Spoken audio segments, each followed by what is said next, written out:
पूर्णज्ञं परमार्थमार्गवरदं सर्वज्ञपीठासनं संसारार्णवरारकं यतिवरं तत्त्वार्थसिद्धिप्रदं पारिव्राज्यशिरोमणिं श्रितपरं देवी कटाक्षान्वितं श्रीमच्शङ्करमाश्रितेस्तवरदं सर्वावतारं श्रये। श्रीमच्शङ्करमाश्रितेस्तवरदं सर्वावतारं श्रये। श्रुतिस्मृतिपुराणानाम् आलयं करुणालयं श्रुतिस्मृतिपुराणानाम् आलयं करुणालयं नमामि भगवत्पादशङ्करं नमामि भगवत्पादशङ्करं लोकशङ्करं లోకశంకరం. శ్రీ గురుభ్యో నమః. శ్రీ శ్రవణ ఛానల్కి శ్రోతలందరికీ కూడాను మరొకసారి స్వాగతం. ఈరోజు మనం 247, 248 శ్లోకాలను చెప్పుకోబోతున్నాం. ఇవి శృతి ఆధారంగా తీసుకుని చెప్పినటువంటి శ్లోకాలన్నమాట. శంకరాచార్యుల వారు మన కోసం ఎంతో అద్భుతంగా ప్రతి శ్లోకాన్ని ఒక చిన్న ఉదాహరణ ద్వారానో ఒక ప్రామాణిక శృతివాక్యం ద్వారానో వివరిస్తూ వచ్చారు ఈ వివేక చూడామణిలో. ఈరోజు మనం వినబోయే ఈ శ్లోకాలు కూడాను ఆ మహానుభావుడు ఇచ్చిన ఈ శ్లోకాన్ని మనం మరింత వివరంగా అర్థం చేసుకోవడానికి ప్రయత్నం చేద్దాం. ముందుగా 247 శ్లోకాన్ని విందాం. అథాతాదేశ ఇతి శ్రుతి స్వయం నిషేధతి బ్రహ్మణి కల్పితం ద్వయం శ్రుతి ప్రమాణానుగృహీత యుక్త్యా తయోర్నిరాసః కరణీయయిత్తం. ప్రతిపదార్థాన్ని చూద్దాం. అథాత ఆదేశః ఇది శృతి అన్నారు. అథాత ఆదేశో నేతి నేతి అనే శృతి ఇది అన్నమాట. స్వయంగా బ్రహ్మయందు కల్పితమైన ద్వైతమును నిషేధిస్తోంది. శృతి ప్రమాణానుగృహీతాయుక్త్యా శృతి స్వరూపమగు ప్రమాణము చేత అనుగ్రహింపబడిన యుక్తి చేత తయోః ఈ ఉపాధుల యొక్క నిరాకరణము ఇత్తం చెప్పనున్న విధమున కరణీయః చెయ్యదగినది అంటూ చెప్పడం జరిగిందనమాట. మరి దీని వివరణని మనం చూద్దాం.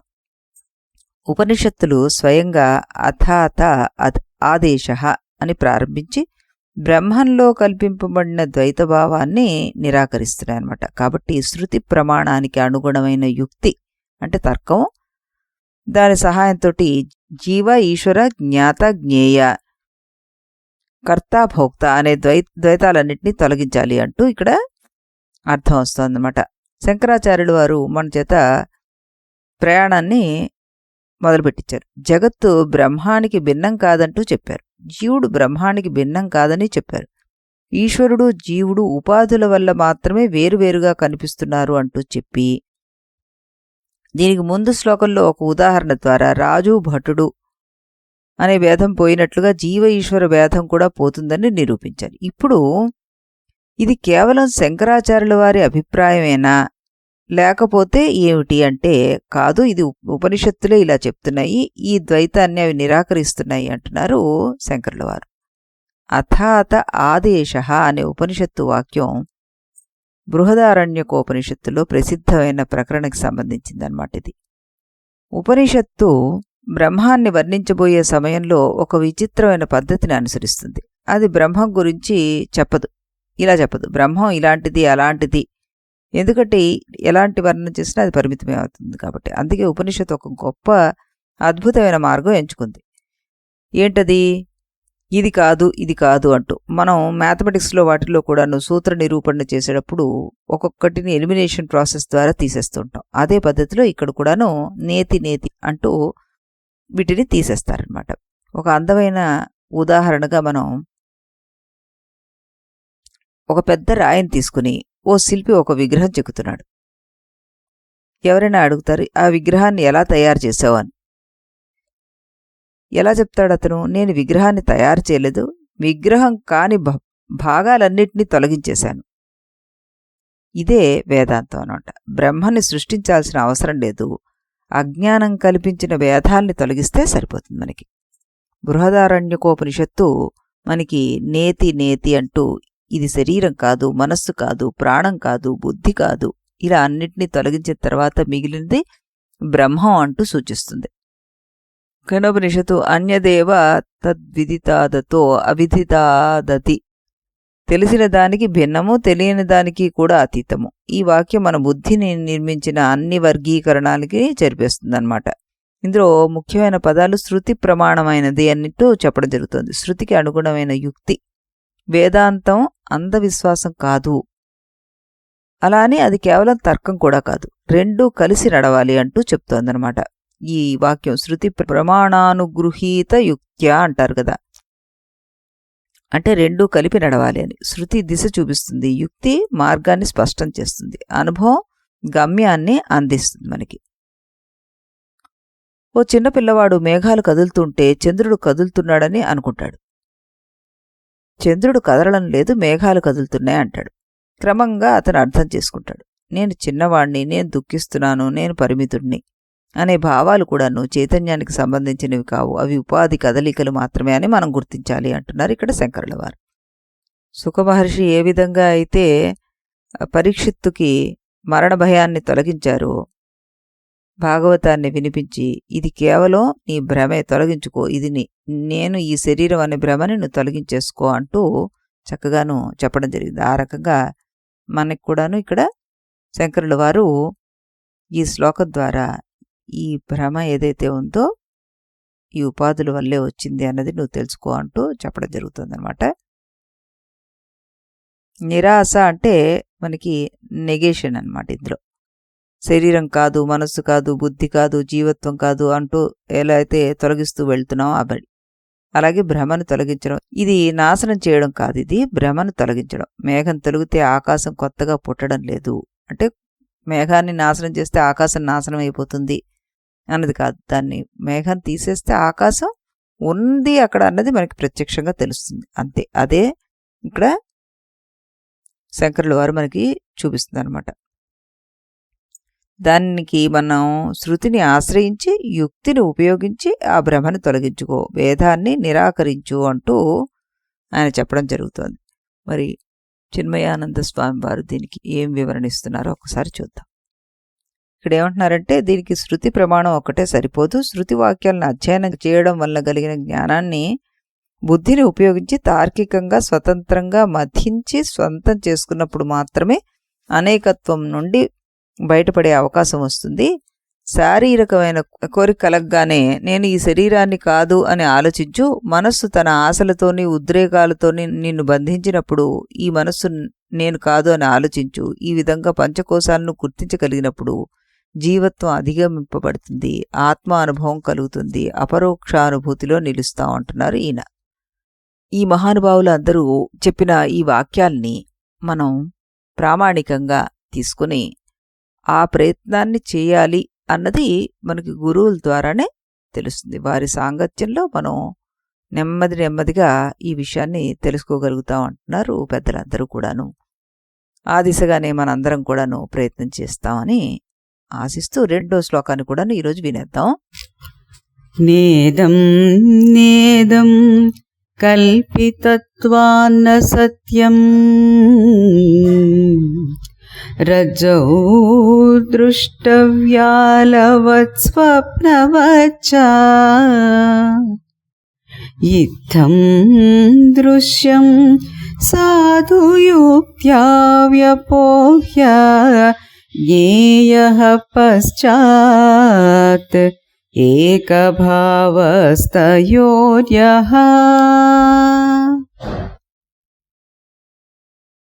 ఇప్పుడు దీని ప్రతిపదార్థాన్ని చూద్దాం. ఇదం ఇది నా లేదు రజ్జో త్రాడుపై దృష్టవ్యాలవత్ చూడబడిన సర్పం వలెను స్వప్నవచ్చ స్వప్నం వలనను కల్పితమైనదగుటచే సత్యము నా సత్యము కాదు. ఇత్తం ఈ విధంగా దృశ్యమగు జగత్తును యుక్త్యా యుక్తి చేత సాధు బాగుగా వ్యపోహ్య తొలగించి పశ్చాత్ పిమ్మట తయోః వాటికి యహ ఏ ఏకభావ ఏకత్వం ఉన్నదో అది జ్ఞేయ తెలియదగినది అంటున్నారు.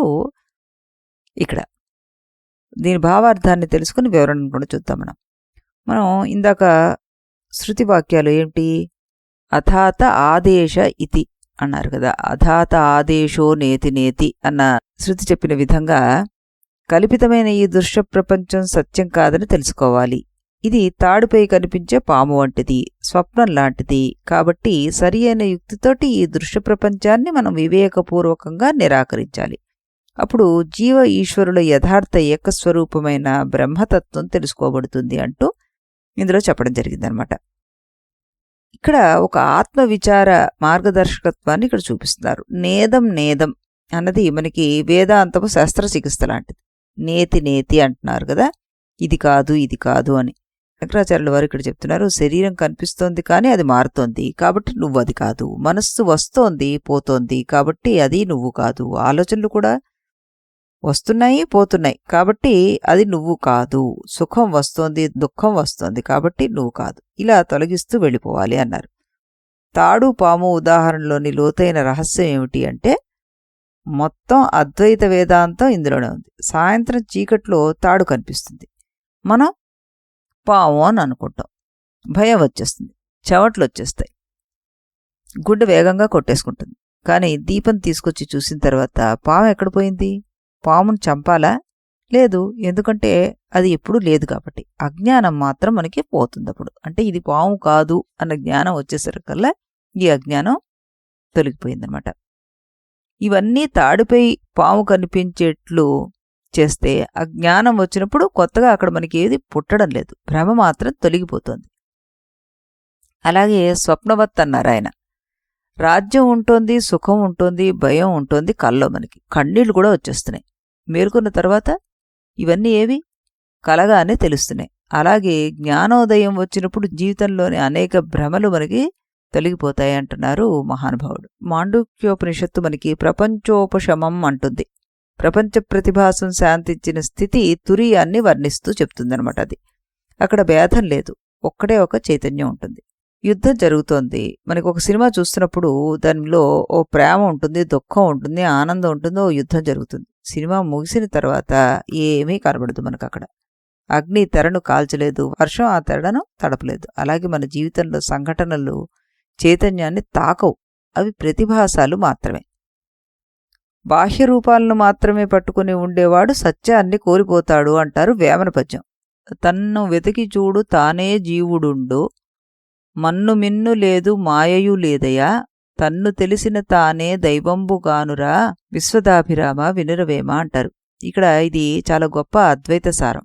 మనిషి బయట ప్రపంచాన్ని, దేవుణ్ణి, సత్యాన్ని వెతుకుతూనే ఉంటాడు. కానీ ముందుగా తనను తాను పరిశీలిస్తే తన అంతరంగంలోనే ఆ చైతన్య స్వరూపం ఉందని గ్రహిస్తాడనమాట.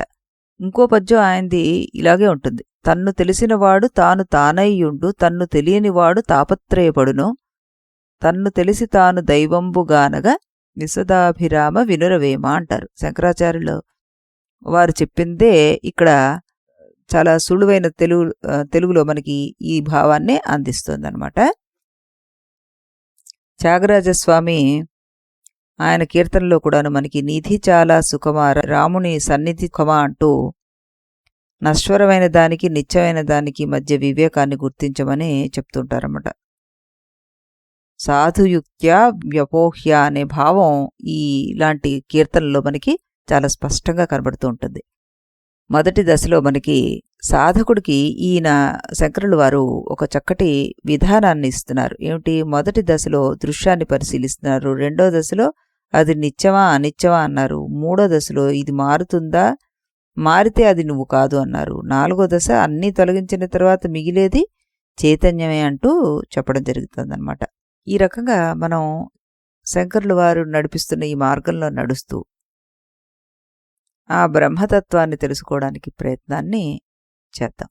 మౌనంగా ఉంటూ కొంత విశ్లేషించడానికి ప్రయత్నం చేద్దాం. మళ్ళీ మనం రేపు ఇదే సమయానికి ఇదే ఛానల్లో మరో 2 శ్లోకాలను అర్థం చేసుకోవడానికి ప్రయత్నం చేద్దాం. అంతవరకు సెలవు. इति गुरुवाक्यम् इति गुरुवाक्यं विधि वेदान्तं विदितारकमिति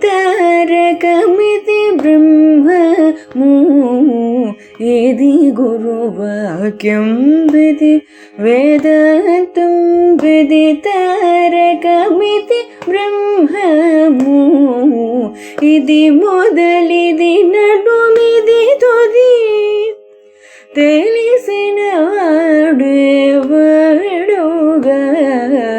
ఇది మొదలిది నడుమిది తుది తెలిసిన వాడేవాడుగా ఇది గురువాక్యం విధి వేదాంతం విదితారకమితి బ్రహ్మము ఇది గురువాక్యం.